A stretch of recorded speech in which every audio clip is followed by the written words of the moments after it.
Hello, everybody. Today we'll talk about the 17th blessing of Avodah.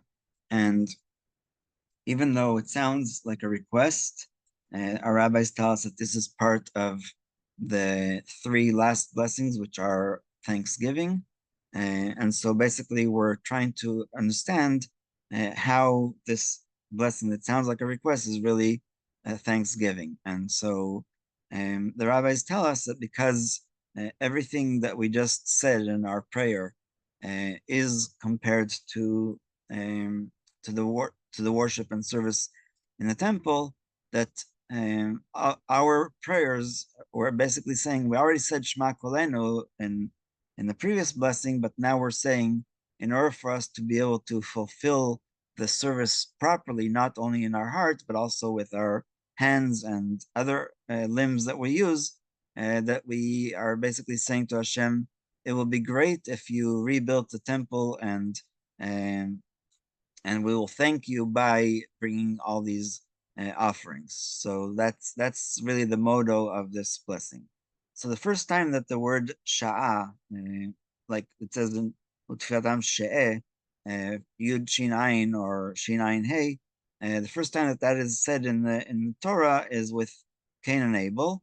And so it says that in those days, Cain brought from the fruit of the land an offering to Hashem, mincha, and Hevel also brought from the fat of his lambs, etc. And Hashem listened or accepted or paid heed to Abel and his offering. And then in verse 5 it says, Be'el Kain ve'mechato lo sha'a. To Cain and his offering, Hashem paid no heed, and Cain was very, very upset, and his face fell. So that's the first time that the word sha'ah is mentioned in the Torah, and so we can accept this translation as paid heed, paid attention, and accepted Abel's offering. So basically, we'll see what some of the differences are. This is crazy. Okay, why did it translate? That is not right. Okay, sorry. So, okay, so the Ashkenaz Nusach does not have the word she'eh. And return the service to your sanctuary, Israel, the offerings that are burnt offerings, and their prayer, tfilatam, so we are counting on you to accept our prayers that are like the Ishe Israel, like the sacrifices, and always the service will be accepted and wanted by you. And that's the basic nusach. And Ashkenaz is really again the shortest, but we do add the word barachamim at the end, which is a little bit enlightening because rachamim is not mentioned many times in the Ashkenaz siddur or nusach. And the Sfarad and Sfaradim add this verb she'eh. Okay, so Hashem, please accept the prayers that we have given you, and return the service to the temple and the sacrifices. But here they have a comma, which means it's not the sacrifices like the prayer, but rather the sacrifices almost like semicolon. And tfilatam b'avat ratzon, which is again last blessing, the previous blessing, and that the service of our heart and service of the temple will always be in your ratzon, in your according to your will. And the Sfaradim, the first part is exactly the same like Sfarad, with the tfilatam she'eh, that verb, and returning the sacrifices. But again, they put the comma after the word tfilatam, so they compare the Ishe Israel, the sacrifices, to the prayer, and speedily in our days accept them with love and with your will, capital W. But the Sfaradim also add this few words here. they are the most emotional, and saying again, compassion with your compassion. You shall prove to us that you want us, and that you want what what we are here for your service. And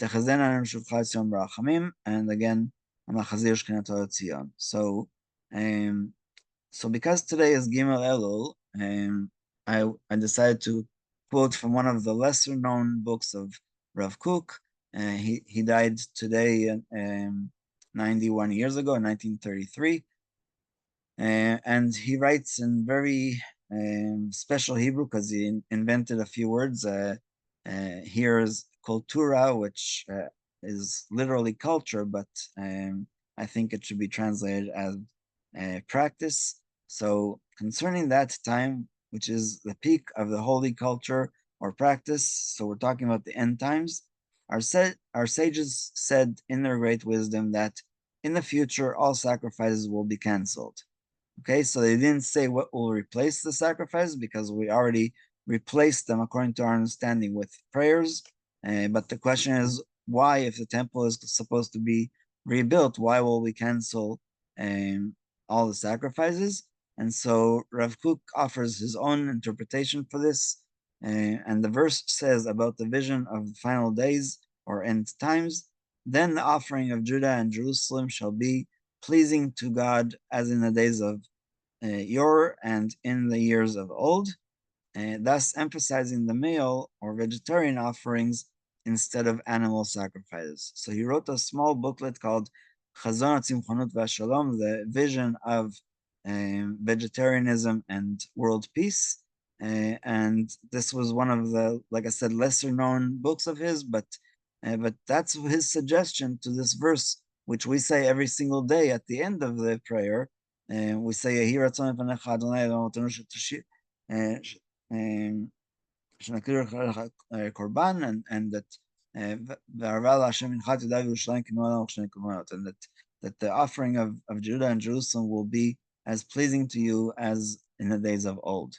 And so it's a very revolutionary opinion about the offering, and that maybe even explains why we're still saying it's something that sounds like a question, a request, because it's not really a request. It's just saying that in order for us to fully serve you, and we thank you for giving us that opportunity, we need the temple, and whatever service is in the temple in the future days, we will accept, because that is what our wish is, and we want to thank you for it.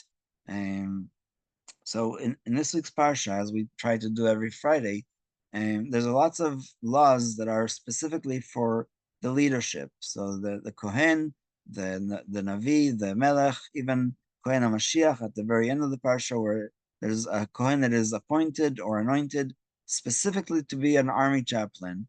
And he is supposed to speak to the people about believing in Hashem and believing that they're going to succeed in this fight. But if not, they should go home, whether because they didn't complete one of the three actions that are exempt, or because they are just afraid of not doing Hashem's will. And so the Talmud says, what kind of fear is such a person have? And they say even a fear of taking the tefillin shel rosh before the tefillin shel yad, that they, when they came to shul in the morning and they were reaching into the bag of tefillin to put on the tefillin, instead of putting the one on the arm, they put on the one of the head. And Hashem obviously never said that that's a prohibition. It just, the rabbis learned it from according to the order of the verse, that the hand comes before the head. But the idea is that if your yirat Hashem, if your fear of God is an yirat chet, fear of sin, is so great that you, like Cain, lost face because of something that Hashem interacted with you, then you shouldn't come to war having that concern that you're going to die because of not fulfilling that detail of the mitzvah of tefillin. And so the Kohen HaMashiach, the chaplain, was not trying to scare people, just to tell them that they need to purify their heart to be part of Israel. And I think that that's why we always read it before Rosh Hashanah, because at Rosh Hashanah and Yom Kippur, we're going to come together and pray together for each other's needs and forgiveness, etc., etc. And we want to have that direction and that understanding what we are really trying to do when we come to pray in the shuls today. So we'll stop here. Find my mouse.